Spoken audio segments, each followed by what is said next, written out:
How's it going, everyone? I'm Daryl Dominguez. In this video, I'm going to talk about something basic but super important. Identifying the fretboard. Now, I've seen some really good ways to do this. I've seen some complicated ways to do this. I'm going to show you one of the easiest ways, or the easiest way I found to learn to name the notes across the entire fretboard. All right? It'll take literally a couple of minutes of your time, if that, once you know how I go about it.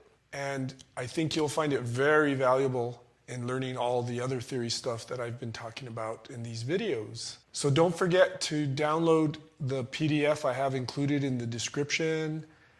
And definitely, if you like what you're seeing here, please hit the bell, subscribe, all that good stuff, okay? So we need to start with two bits of very basic information. One is understanding octaves on a single string. What do I mean by that? If I take a note, say this G note here, and I want to find it an octave up, we know that we need to go up 12 frets, right? 1, 2, 3, 4, 5, 6, 7, 8, 9, 10, 11, 12. Many of us also know that the dots help us out so that we don't have to be counting like that, which would drive me crazy if I had to do that all the time. The dots are a reflection of each other. They're imitating each other, right? The double dot's always the end of the first octave on every guitar, right?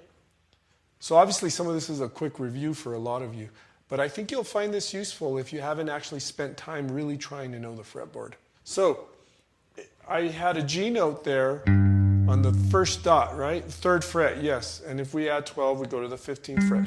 But it's much easier to think of the first dot, right? Because if I go to the first dot on this side of the octave, the double dot,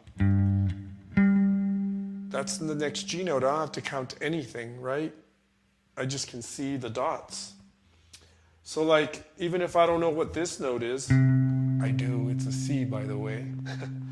All I have to do is see that it's between the third and fourth dots, right? And go to the third and fourth dots, and there's my octave up on a single string. Is that making sense? So, and this is obviously true on every string, right? So 12 frets gives us an octave, and we can use the dots to quickly find those octaves, up and down. Much easier than counting frets. All right, the next bit of information that we need to take this approach I'm going to show you in just a moment is the fact that notes duplicate on adjacent strings every 5 frets. If I play this D note at the 10th fret, and if I change strings, and not counting where I am, count 5 frets down, 1, 2, 3, 4, 5, I get the exact same note, right? There's D, 5 frets down is D, and I can keep doing it. 1 to the next string. 1, 2, 3, 4, 5. D, same D, same D. It's like hitting a piano key 3 times, right? Or if I try to sing this note, it's the same note here, same note here. The only difference is the tone of the string because of the thinner diameter going up.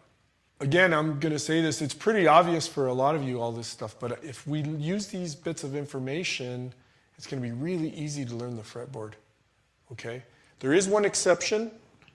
These 2 strings here, the second and third strings, it's only 4 frets for a duplication. So I have this, if I have this D here, this will do a D again. And I go up 4 frets since I'm going the other direction to a lower string. 1, 2, 3, 4. 1, 2, 3, 4. I get another D. And I can keep going up. 1, 2, 3, 4, but 5 and 5. 1, 2, 3, 4, 5. 1, 2, 3, 4, 5. Right? So 5 frets across each adjacent string gives us a duplication, with the exception of the second and third strings, which gives us 4 frets for a duplication, all right? So we can duplicate notes across the adjacent strings, and we know octaves, 12 frets across a single string, right? So using that bit of information, let's choose one note and find it on every string, every occurrence of that note on each string. And I like to start with E because the guitar has so many E's, right? It's basically tuned to an E chord. So starting with open E, let's do this. There's E, and we know that we have 12 frets up to find another E, right?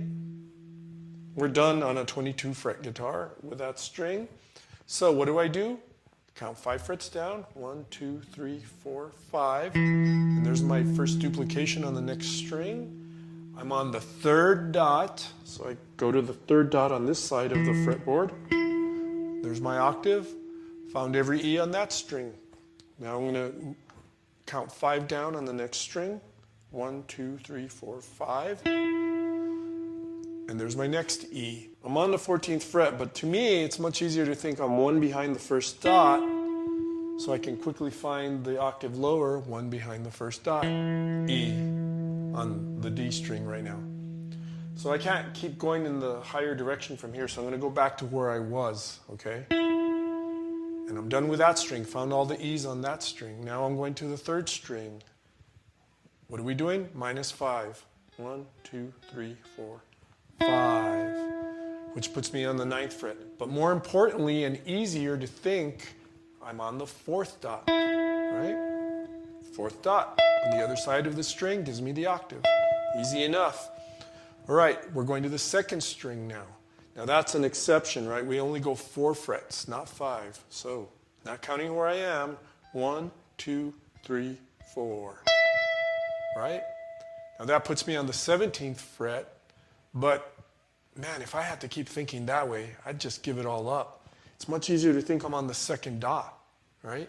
So, 2nd dot on this side of the string, 2nd dot on this side of the string, right? Next string, -5. 1, 2, 3, 4, 5, open E, and plus 12, right, to get our octave. And for a 22 fret guitar, we're done. We just found all the E's. Now that took very little time, even with all the explanation filled in between these notes. You know, even the second time you do it, I've seen this with so many students, even the second time you do it, it gets easier because you're going to remember a few of them. You know, this is super easy. So, E, E,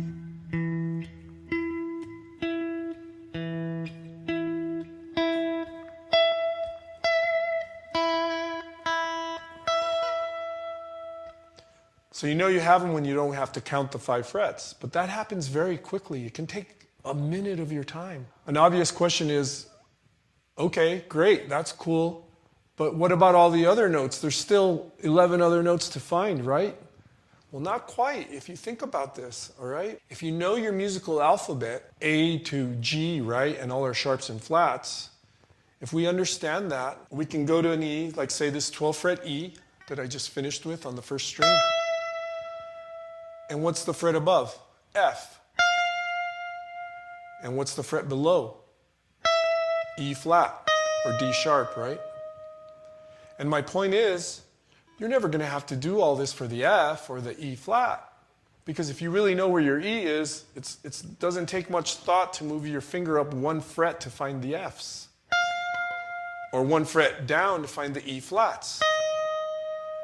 So the way I see this, you're learning 3 notes on the fretboard. The note you're searching for, the note above, and the note below by association, just by knowing your musical alphabet. Let's do some simple math. There's 12 notes in music. There's 12 notes on the fretboard, right? And I'm learning 3 at a time. That means that I'd only have to do this little study for 4 different notes. So I just did E. I'm going to do this on this string and explain how again, a little further how I look at this. And I'm learning the neighbors. So that's those 3 notes. E, E flat, and F. Well, it makes sense to go learn the next 3, right? These 3 notes here, starting with that middle note, and that happens to be a G. So in learning the G, I would learn the F sharp, and I would learn the G sharp, the note above and the note below. And then I would learn the next 3, and this would give me a B flat, which would allow me to also know A, and also I'd quickly identify B, the note above and the note below. And then finally, the next 3 would be these three notes, the middle note being C sharp or D flat, which would let me easily identify the note above, D, and the note below, C. And so those four notes, E, G, B flat, C sharp, D flat, gives me all 12 notes. All right? So this is a quick way to learn the fretboard. So I'm going to go on to the note G, just to demonstrate. And obviously there's going to be a PDF included, as I mentioned before, in the description. You definitely want to download that so you can kind of see a graphic image of this on the fretboard. I'm going to do G, and I'm going to make a part 2 video and do the B flat and the C sharp. All right, so we just did E. Let's do G. So first note here is G, 3rd fret, right, of the 6th string. All right, so we'll go to the first dot on the other side. All right. -5, 1, 2, 3, 4, 5. All right. One above the 4th dot. Go to the other side of the string, one above the 4th dot.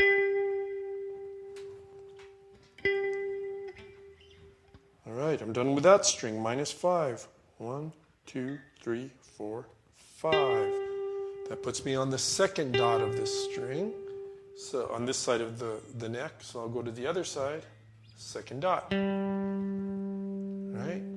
Next string, -5. 1, 2, 3, 4, 5. Open G, which means I easily grab the octave at the 12th fret. And that takes care of that string. Now on to the 2nd string, the exception, right? It's only 4 frets. 1, 2, 3, 4. All right, that puts me in between the 3rd and 4th dots. So I'll go up to the other octave between the 3rd and 4th dots.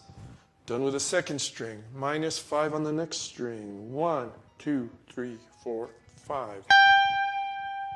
First dot. Go to the other side of the string, 1st dot. And we have 2 E strings, right? So those are going to be the same spots for these 2 strings. You probably already figured that out, right? So G's.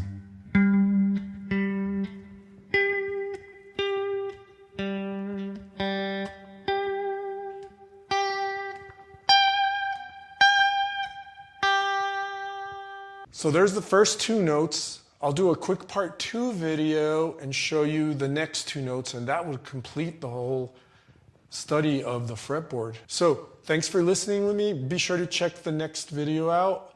Be sure to download the accompanying PDF that I have included in the description. This is really important if you want to really understand your theory across the neck and be able to play better guitar using theory, right? So thanks for listening. I'm Daryl Dominguez. Check out part 2.